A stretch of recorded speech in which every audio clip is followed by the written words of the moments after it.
Welcome back, everybody. Well, we all know music can help relax us or pump us up when we need a little bit of that. And for many of us, it's just part of our everyday lives. That's right. So it's no surprise that music can impact our health. And today we are joined by Dr. Miriam and Kelly with the Vanderbilt Music Cognition Lab. Yes, welcome. Thank you so much for being here. Okay, when I first heard about this from Kelly, it was like, okay, there's a lot to unpack with this. So first, tell everybody what the Music Cognition Lab does. Certainly. So we believe that music is inherently part of who we are and what we do every day. And there's no better place to study this than in Music City, right here. Yeah.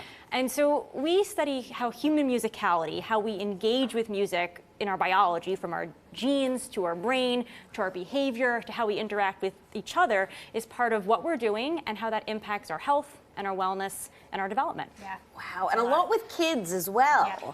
Yes, so we do a ton of work with kids, both kids with and without neurodevelopmental disorders like autism and developmental language disorder and communication disorders. And we look at how we can use music and how we can use rhythm. We do a lot of work with rhythm to both understand basic developmental processes as well as how we can use it to help people. So is it part of therapy? Can we harness it to help children and also help their parents? Wow.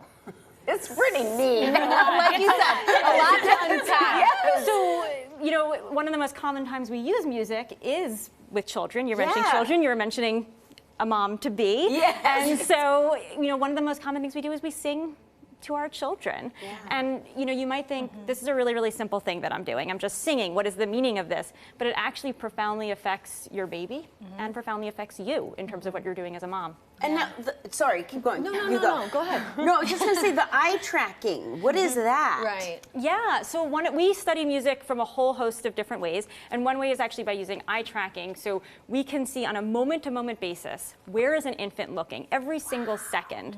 And we see that actually when somebody sings to them, infants track the rhythm of the singing with their eyes. What? It's amazing. Yeah. That's so cool. It's so crazy to learn this stuff. Well, and it's, you know, you feel so much emotionally from music. It's so much of our lives here in Music City. But scientifically, to break it down, it's fascinating. What else have you learned from your research?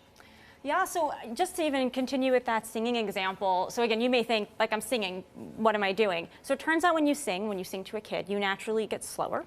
You naturally get really rhythmic and predictable, and that's going to help the baby follow what you're doing.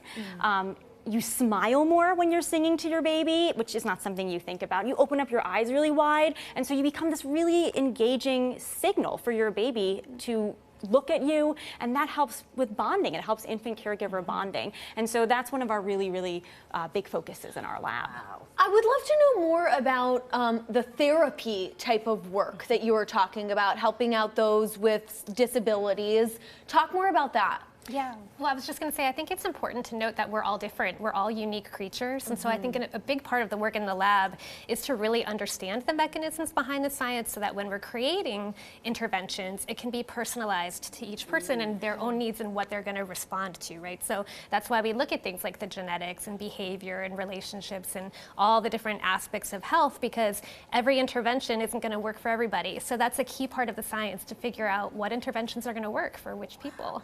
And you guys have an event coming up. I really want to make sure we touch upon that. Yeah. It's free for the community, so tell us all about it. Sure, so it's called Resonant Voices. It's this Thursday, April 20th at Wyatt Rotunda, which is on the Vanderbilt University campus, 6:30 p.m., free, as you said.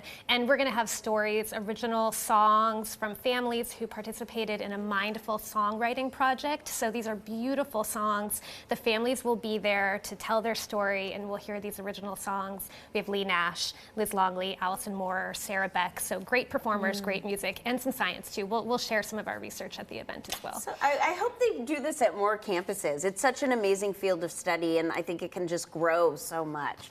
Thank you both so much for being here. Thank you. Everybody, make sure to visit vumc.org/music-cognition-lab for more information about this project and the free community concert that's coming up.